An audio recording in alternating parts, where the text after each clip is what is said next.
Good morning, evening, or night. Wherever you are, welcome to WHAM today. Take a deep breath, clear your mind, and let's drift through the whispers of today's world, one quiet thought at a time. As we wrap up Friday, 23rd May 25, let's see what stories are unfolding around us. China. China faces increasing international scrutiny over its trade practices, with the 7 finance ministers aiming to counter global economic imbalances, a move widely seen as criticism of China's export-driven model. Xi Jinping has called for a fair, transparent, and non-discriminatory environment for Chinese firms in accord with Germany's Friedrich Merz. The EU is threatening to withdraw from trade talks with China due to a lack of progress, potentially jeopardizing a leaders' summit. Chinese experts emphasize the need for talks and regional cooperation, cautioning against conceding to demands from the United States. Shenzhen, China's top exporter, experienced an 83% drop in general trade in April, contributing to an overall export decline.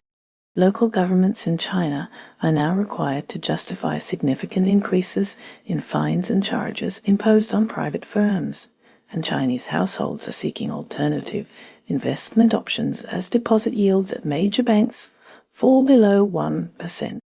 China is actively expanding its global influence through various avenues. It has pledged $500 over 5 years to the World Health Organization, becoming the largest state donor after the U.S. withdrawal. Chinese cultural exports are gaining popularity worldwide, particularly in Asia, raising debates about their role as tools for cross-border understanding or propaganda. Thailand's top defense official, Songwit Noonpakdi, visited Beijing, resulting in agreement on strategic cooperation and military exercises. China is asserting its presence in disputed territories, as evidenced by a clash between Chinese Coast Guard and Philippine fisheries vessels over the Sandy Cay in the Spratly Islands. China is positioning itself as a global leader in clean energy and climate investments. The Chinese government has criticized the Trump administration's policies, including the ban on international students at Harvard University, arguing it would harm America's international standing.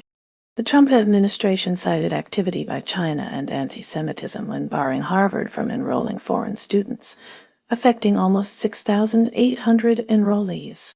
Chinese Vice Foreign Minister Ma Zhaoxu and his counterpart, Christopher Landau, held a high-level phone call. United States. The Trump administration's trade policies have drawn international criticism and sparked debate. President Trump recommended a 50% tariff on goods from the European Union starting June 1st, criticizing the EU's trade practices. The administration also cited activity by China and anti-Semitism when barring Harvard from enrolling foreign students, affecting almost 6,800 enrollees. Trump altered Biden's AI chip rules, potentially strengthening China's chip ecosystem. General Stephen Whiting stated that China's space ambitions are driving Washington's Golden Dome strategy. A Peterson Institute study found that China's 2019 fentanyl embargo led to a decrease in overdoses by raising the price of the synthetic opioid. Taiwan's defense minister Wellington Koo stated that the Trump administration shares an interest in regional security, while Taiwan prepares its forces for asymmetric warfare. William Lai of Taiwan omitted references to Beijing in a recent speech, marking a shift in tone regarding mainland China. European Union. The European Union is threatening to withdraw from trade talks with China due to a lack of progress, potentially jeopardizing a leaders' summit. President Trump recommended a 50% tariff on goods from the European Union, starting June 1st, criticizing the EU's trade practices. Concluding the global roundup, landslides in southwest China's Guizhou province resulted in at least 4 deaths and 17 people trapped, according to the provincial government. Apple, Huawei, and Xiaomi topped the China consumer brand ranking based on domestic online purchase behavior in a Peking University report. A toy retailer in China has filed for an IPO. G7 finance ministers agreed to counter global economic imbalances, a veiled criticism of China's trade practices, despite disagreements on tariffs. Israel continues to engage in intense conflict with Palestine, marked by escalating violence and a severe humanitarian crisis. Israeli strikes across Gaza have caused substantial casualties, with Palestinian authorities reporting nearly 70 deaths in less than 48 hours. Health officials in Gaza indicate that 29 children and elderly individuals have died due to starvation-related issues. While humanitarian aid deliveries to Gaza have begun after delays, aid workers face challenges navigating a new aid distribution system implemented by Israel and the U.S. In the West Bank, Israeli settlers, recently sanctioned by the UK, are reportedly attempting to displace Palestinians from their homes in Mokhaya al-Deir. Global outrage has been fueled by incidents such as the gunfire directed at diplomats visiting the Jenin camp. Internally, Israel is experiencing debate over the conflict, with one politician questioning the impact of the Gaza war on Palestinians, sparking public backlash. Prime Minister Benjamin Netanyahu has appointed Major General David Zini as the new head of Shin Bet, Israel's domestic intelligence agency. Regionally, the conflict has far-reaching implications, with Israel blaming Europe for the deaths of embassy staff in the U.S., a claim refuted by France. Iran has issued warnings to both Israel and the U.S. against any attacks on its nuclear sites, holding the U.S. accountable should Israel take such action. Israel has also conducted intense strikes against Lebanon since a ceasefire, including bombings of residential buildings. A shooting in Washington, D.C., involving two Israeli embassy staffers, Yaron Lachinsky and Sarah Milgram, has further complicated the situation. The suspect, Elias Rodriguez, faces charges including first-degree murder and murder of foreign officials, with investigators analyzing his writings and political affiliations. The incident has heightened fears of a backlash linked to the Gaza war and a rise in anti-Semitism. Some, including a former U.S. ambassador to Israel, view the shooting as part of an explosion of anti-Semitism. The United States is deeply involved in the Israel-Palestine conflict and the broader regional unrest. The U.S. is implementing a new aid system for Gaza, drawing criticism from aid workers. The FBI is investigating writings connected to the suspect in the shooting of the Israeli embassy. Aides in Washington, D.C. Iran has stated that the U.S. would bear legal responsibility if Israel attacks Iranian nuclear facility. United States. The U.S. is contending with a mix of domestic and international challenges. Devastating thunderstorms and tornadoes in the Midwest have caused 25 fatalities. Immigration policies remain contentious, highlighted by a federal appeals court's refusal to block the Voice of America dismantling and criticism of an armed ICE raid on Filipino teachers in Hawaii. Harvard University faces uncertainty due to the administration's decision regarding international student enrollment eligibility. The Department of Veterans Affairs is reportedly experiencing a crisis due to cancelled contracts and hiring freezes. Ohio legislation proposes forcing Chinese scientists to sell us properties near critical infrastructure. The FCC voted to restrict Chinese labs deemed security risks from testing us technology.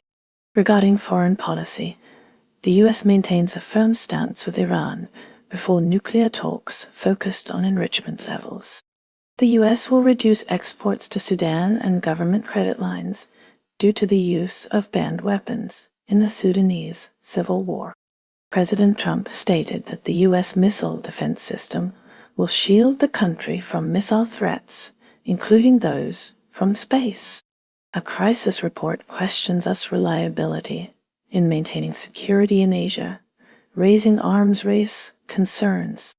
Trump's Middle East tour aims to reassert us influence while weakening Russia and China. Concerns are raised about the U.S. economy's dependence on arms sales tied to Trump's proposed budget.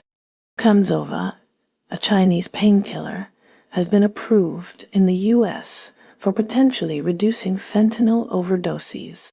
Iran and the United States are preparing for a fifth round of nuclear program negotiations, with uranium enrichment levels as a key issue. Both countries have expressed strong positions leading up to the talks. Panama. Chiquita, a U.S. banana company, has fired thousands of workers in Panama after a strike triggered by President José Raúl Mulino's Social Security law changes. Mulino has declared the strike illegal. New Zealand will allocate $7.10 billion to defense spending over the next 4 years, citing increasing global tension. A visit by a U.S. warship to New Zealand signifies strong ties amidst uncertainty. France and southeastern France is experiencing flooding due to heavy rainfall. Australia is also grappling with flooding caused by heavy rainfall. Japan's Prime Minister Shigeru Ishiba has been actively engaged in international diplomacy, reminding U.S. President Donald Trump to eliminate recent tariffs on Japanese imports during telephone conversations before further negotiations. Trump did not provide a specific response. Ishiba also spoke with UN Secretary-General Guterres, agreeing to strengthen cooperation between Japan and the UN, emphasizing the UN's crucial role. Akazawa is in Washington hoping for a breakthrough in high-level tariff negotiations. Princess Aiko will make her first official foreign trip to Laos in November, coinciding with the 70th anniversary of diplomatic relations between Japan and Laos. Japan is grappling with a rice crisis, characterized by soaring prices and shortages, exacerbated by high inflation, low farm yields, and a growing tourism sector. Rice is deeply embedded in Japanese culture, tradition, and politics, intensifying the impact of the crisis. The government, through new Agriculture Minister Koizumi, has pledged immediate rice price reductions by releasing stockpiled rice since March to discourage a shift to foreign brands. The crisis and customer concerns persist despite government efforts. Japan is also facing economic and technological challenges. A Japanese gas tanker giant is encountering difficulties in purchasing Chinese vessels due to U.S. measures designed to curb China's maritime dominance. Additionally, Japan is investigating Chinese solar panels due to concerns about hidden devices and potential power disruptions, which could lead to a greater emphasis on domestic clean energy sources. Shareholder activism is on the rise, exemplified by Tsuruha shareholders voting on a controversial merger plan with Aeon. Japan and Europe are collaborating on the development of a sixth-generation fighter jet to address future threats and maintain a technological advantage over China's military capabilities. In Japanese society, there is a shift in work-life priorities among the younger generation, with Gen Z individuals willing to sacrifice career advancement and higher pay for an improved work-life balance. The graduate employment rate in Japan is strong, with 98% of new graduates securing jobs, marking the second highest rate on record. Separately, men's concept cafes are under scrutiny for potentially offering unlicensed adult services while operating as restaurants. Ugandan activist Agatha Atuhere's arrest in Tanzania sparked regional concern. She was later found at the Ugandan border. Rescue efforts are underway in South Africa to free 260 miners trapped in the Kloof Gold mine near Johannesburg following a shaft incident. Simultaneously, South Africans used humor to address their anger over President Trump's false claims of genocide against white farmers. President Trump confronted South African President Cyril Ramaphosa about the claims. Presenting a video montage featuring Julius Malema, chanting apartheid-era slogans. Trump also showed an image from Dr. Congo, falsely claiming it depicted murdered white farmers in South Africa. Despite this, Cyril Ramaphosa is being praised for his measured response during the meeting. In the United States, an East African crowned crane escaped from the Cougar Mountain Zoo. In Issaquah, Washington, authorities are actively searching for it. Ukraine is pivoting towards a high-tech military strategy, prioritizing the preservation of its forces over immediate territorial gains, according to former Commander Valery Zaluzhny. The country is also preparing for the largest prisoner exchange with Russia since the start of the war. In a separate development, Ukraine launched a major drone offensive targeting 10 regions within Russia, including the Moscow area. The European Union is anticipating a surge in requests for EU-backed loans from member states under the €150 billion Security Action for Europe SAFE initiative as nations ramp up rearmament efforts to support Ukraine. Turning to the United Kingdom, net migration has decreased by 50% in 2024. As part of efforts to address sex offences, the UK will introduce chemical castration for convicted offenders. The UK also solidified its long-term strategic interests by signing a multi-billion-dollar agreement with Mauritius regarding the Chagos Islands, ensuring continued control of the Diego Garcia military base, jointly operated with the U.S. for the next 99 years. This agreement was described as essential amid concerns over potential Chinese influence. UK scientists have also issued warnings regarding the increased risk of insect-borne tropical diseases due to climate change, potentially exacerbated by cuts in international aid. 7 finance officials have convened to discuss global economic imbalances, a move widely interpreted as a veiled critique of China's trade practices while temporarily setting aside disagreements over US tariffs and the ongoing situation in Ukraine. India is actively involved in international diplomacy and trade.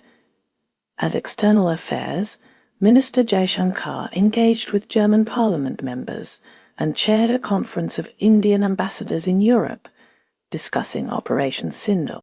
The nation is pursuing trade deals with both the US and EU, with a focus on tariff reduction. India welcomed the UK's decision to cede sovereignty of the Chagos Islands to Mauritius.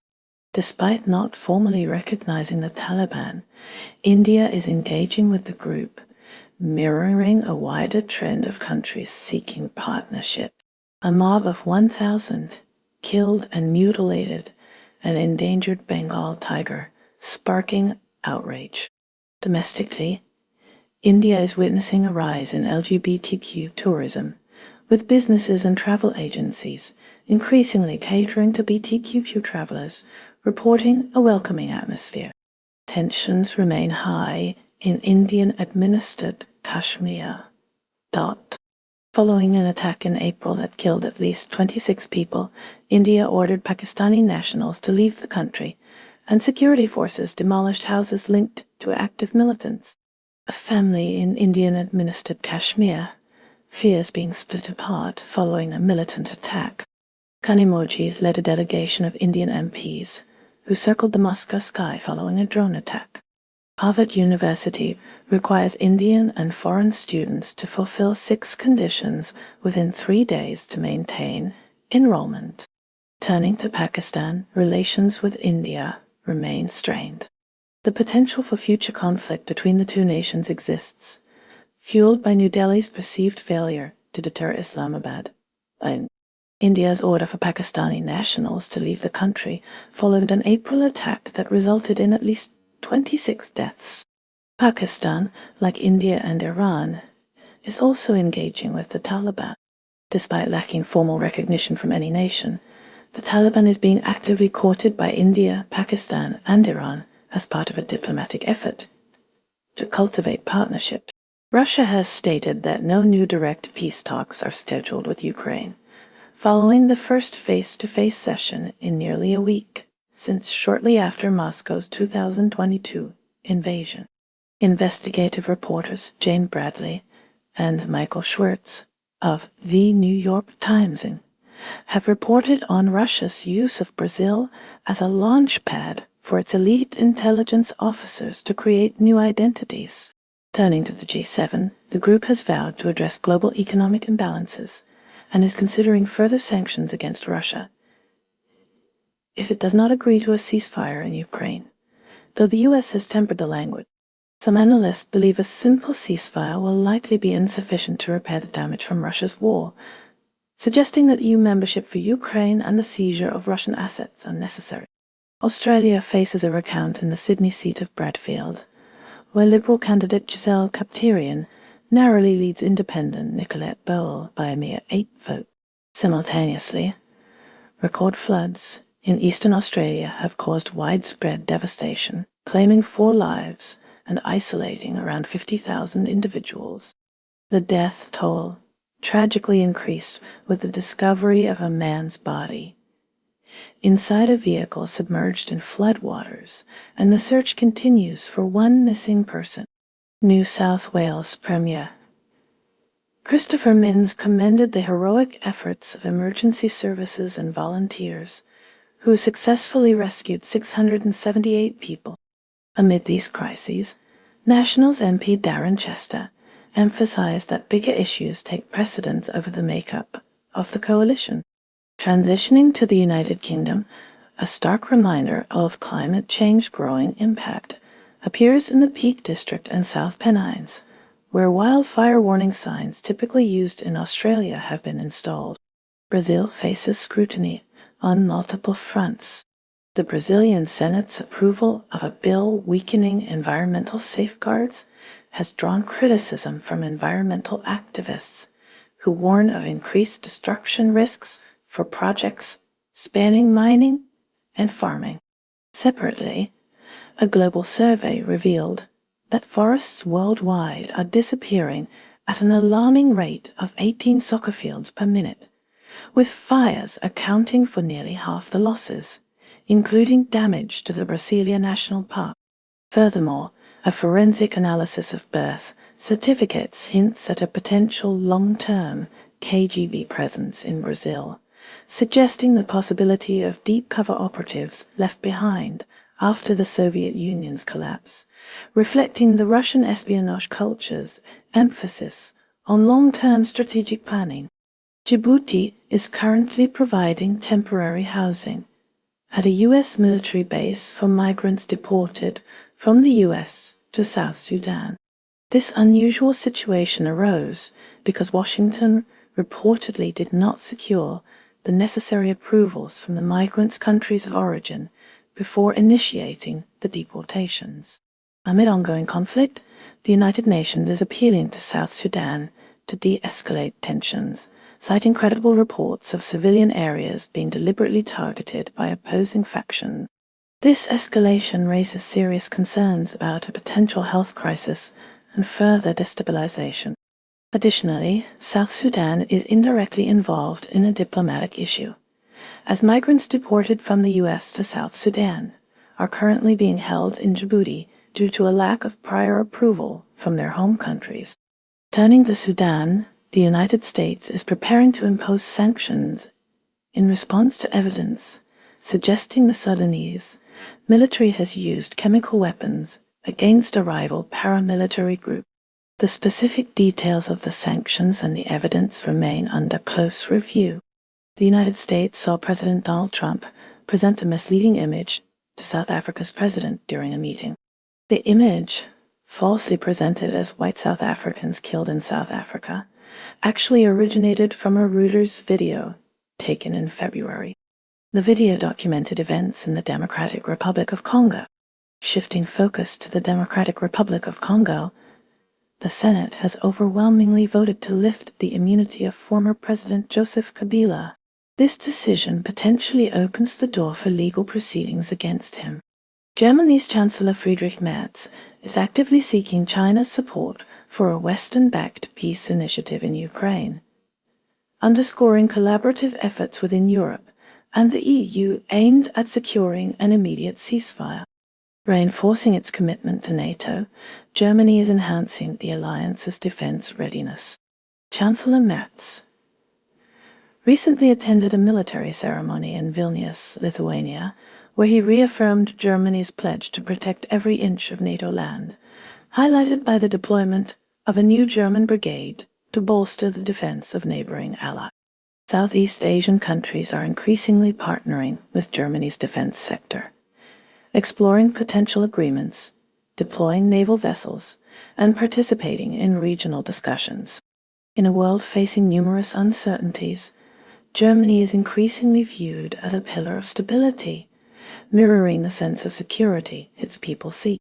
Singapore's Law Minister, K. Shanmugam, is encouraging young people to take the lead in safeguarding and advancing the Tamil language over the coming decades.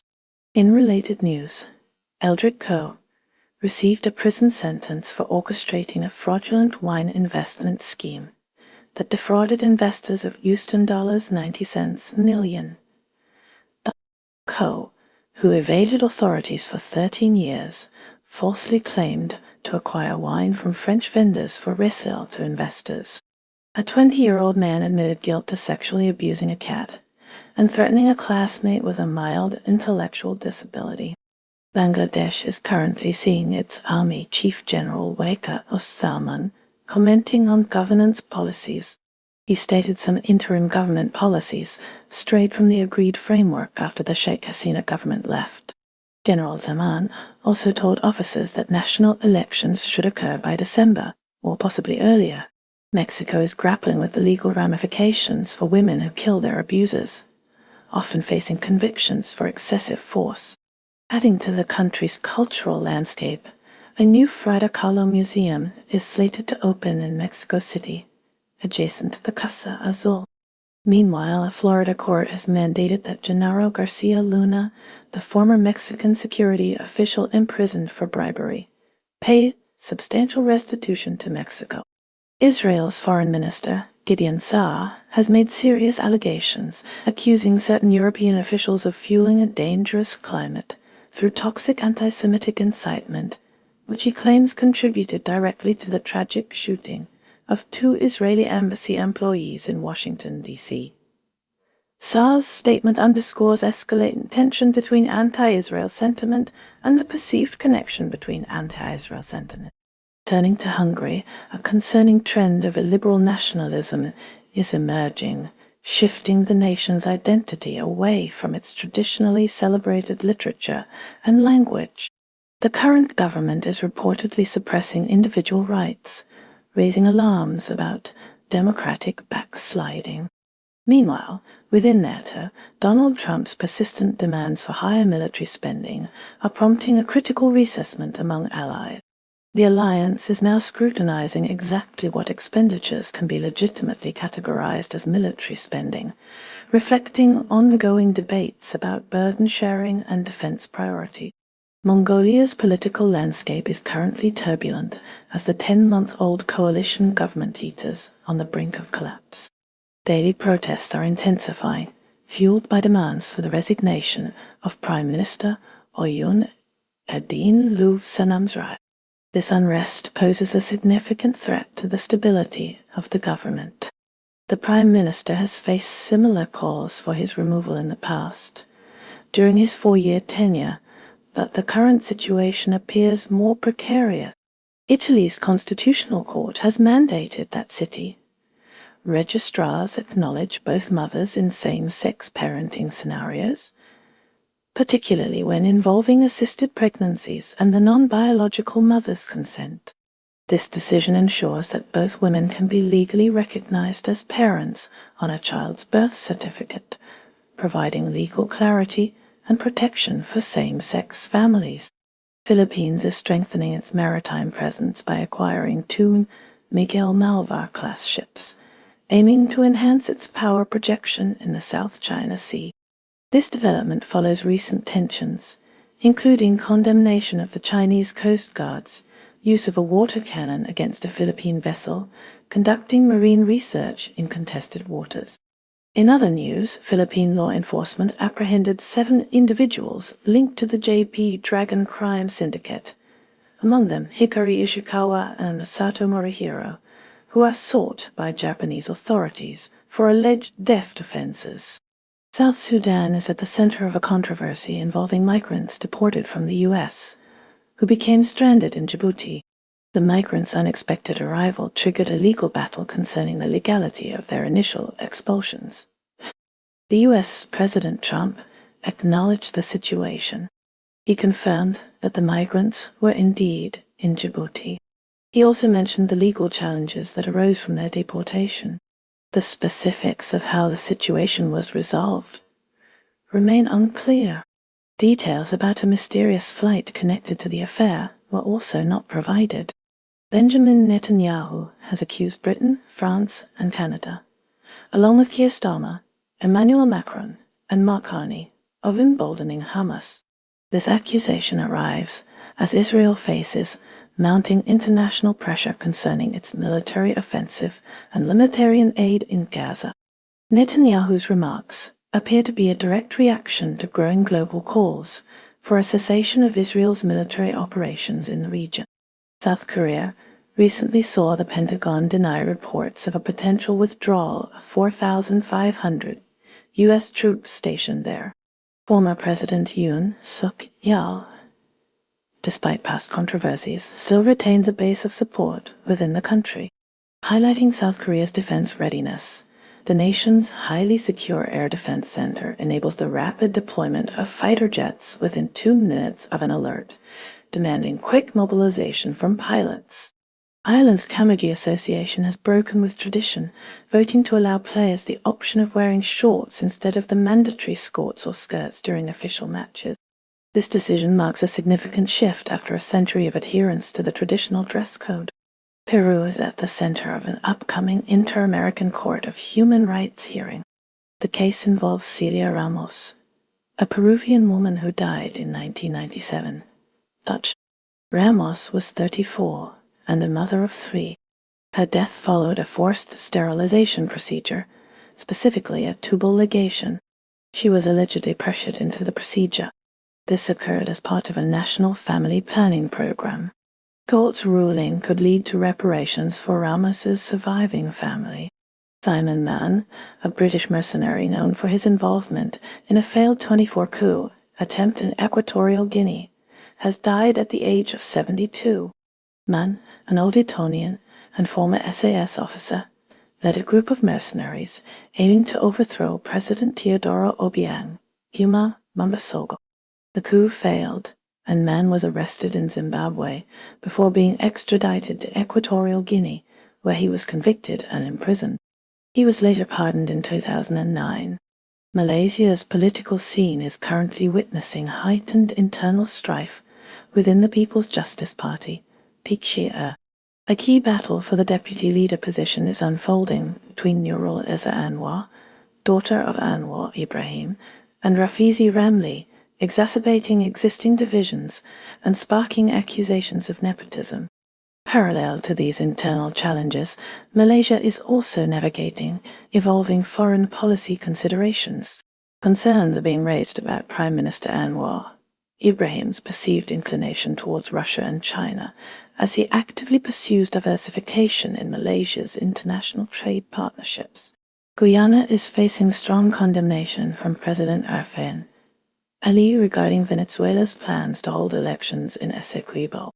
These elections are viewed as a direct affront to Guyana's sovereignty. The disputed territory of Essequibo is rich in natural resources. It is internationally recognized as belonging to Guyana. Ali considers Venezuela's actions a threat to regional peace and stability. Venezuela aims to elect officials to govern Essequibo through this process. New Zealand's parliament uses a distinctive cookie tin lottery system. This process randomly selects bills for advancement, granting all legislators an equal chance to propose laws. Elsewhere, in Tapa Nui, New Zealand police are investigating a fatal incident. A vehicle crashed into a garage, leading to a fire. Tragically, a man died as a result of the incident. Panama's Chiquita Brands has terminated its striking banana workers, claiming $75 million in losses due to protests against Social Security reforms. In a separate development, Panama will resume commercial flights with Venezuela.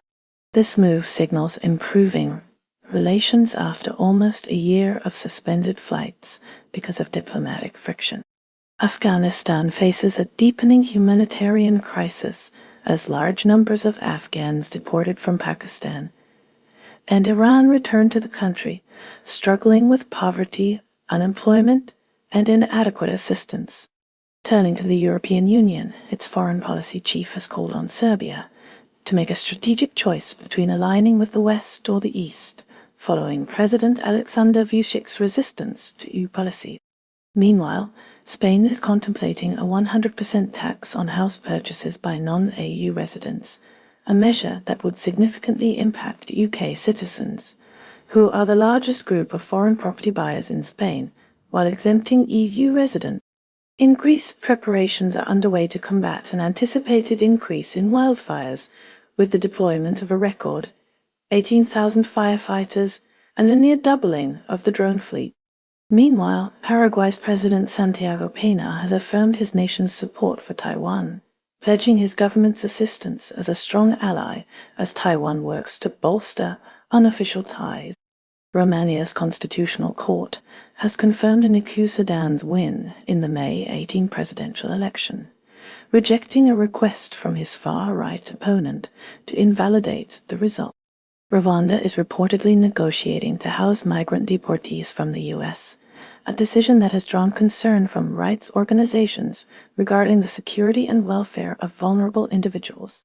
Shifting back to Serbia, the EU's foreign policy chief has urged the country to make a strategic choice between aligning with the West or the East, following President Alexander Vucic's resistance to EU policy. In Thailand, the ongoing conflict in the Deep South, now spanning over 2 decades, continues to raise questions about the potential for lasting peace amid recurring violence. Finally, in the United Kingdom, a newly established UK-based business will manage the industrial components of the Global Combat Air Program, GKP, a collaborative initiative focused on creating a next-generation fighter aircraft. And that's a wrap for today's news, because even headlines need a nap. Stay curious, stay kind, and let the noise fade as you find your quiet. Take care, stay awesome, and I'll see you next time on WHAM Today.